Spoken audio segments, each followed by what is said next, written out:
It was a crushing loss for a Raptors team that implemented a new system in the offseason to better prepare themselves for LeBron James and the Cavs, only to suffer the same defeat as the season before.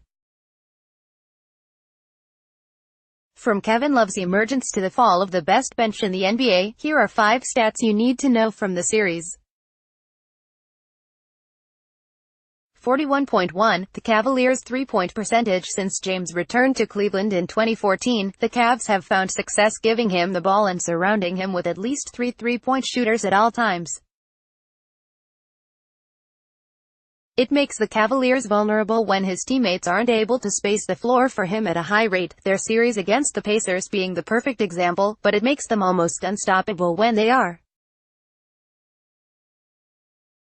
After making 32.2% of their three-point attempts in the first round, the Cavaliers made 41.1% of their three-point attempts as a team in the second round. Kyle Korver and J.R. Smith paved the way for them in that regard by making a combined 24 of their 38 attempts, 63.2% from deep. Having them set screens for James before popping to the three-point line was one of the ways they got going against the Raptors, as it forced the defense to choose between switching a less capable defender onto James and giving up a wide-open three-point attempt.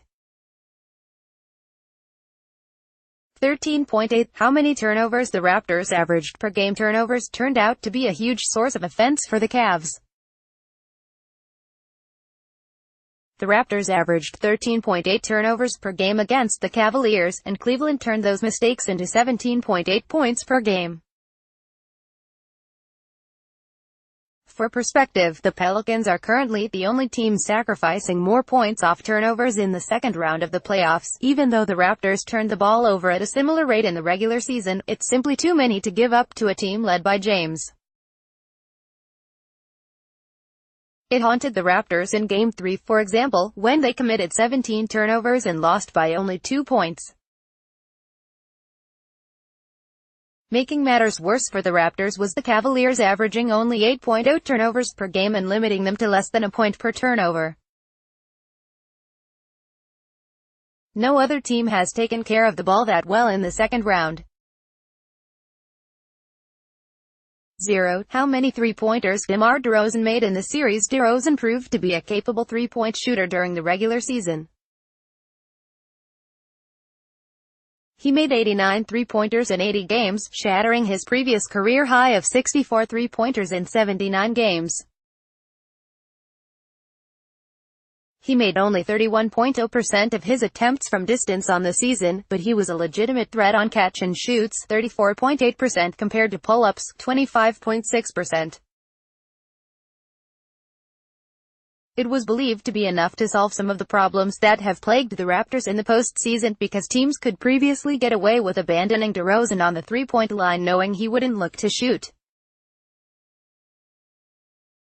Unfortunately for the Raptors, DeRozan's success from the three-point line didn't carry over to the second round of the playoffs.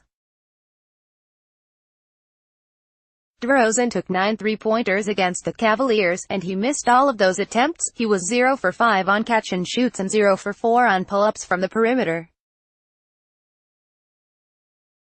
While it was more than he attempted in last season's series against the Cavs, there were still several times when he turned down open three-point attempts to settle for difficult pull-ups instead.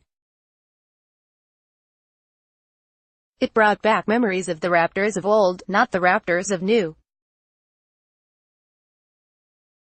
25.0. How many points Kevin Love averaged in Games 2-4? The story after the Cavaliers' first-round series was James didn't have any help. Love in particular struggled against the Pacers, with averages of 11.4 points and 9.3 rebounds per game on 33.3% shooting from the field. He wasn't much better in Game 1 of their second-round series against the Raptors, but he looked more like a 5-time All-Star in Games 2-4. Love averaged 25.0 points and 11.0 rebounds in those games, doing so on 54.2% shooting from the field and 38.5% shooting from the perimeter. His ability to space the floor at the center position opened up driving lanes for James and others by drawing Toronto's best rim protectors out of the paint, and his ability to manufacture his own shot in the post became a factor when smaller defenders switched onto him. Another good sign for the Cavs? They outscored the Raptors by 8.1 points per 100 possessions when Love was on the court without James in those games. It was quite the difference from the first round, when the Pacers outscored the Cavaliers by 18.0 points per 100 possessions with Love on the court and James on the bench. -8.4, the net rating of the Raptors bench with a net rating of 8.3 points per 100 possessions. The Raptors had the best bench in the NBA during the regular season. Their all-bench lineup of Fred VanVleet, DeLon Wright, C.J. Miles, Pascal Siakam and Jakob Poeltl in particular destroyed teams, making them one of the most dominant five-man units in the league.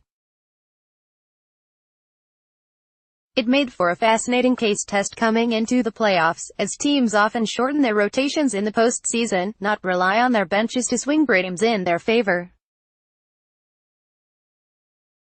In the end, the bench wasn't able to make the difference. The reserves were ineffective for most of their first-round series against the Wizards, -2.6 net rating, and were even worse against the Cavaliers, -8.4. The bench mob turned out to be one of Toronto's most successful lineups against the Cavs, and yet that group only appeared in 2 games, and couldn't make up for how much the starters struggled.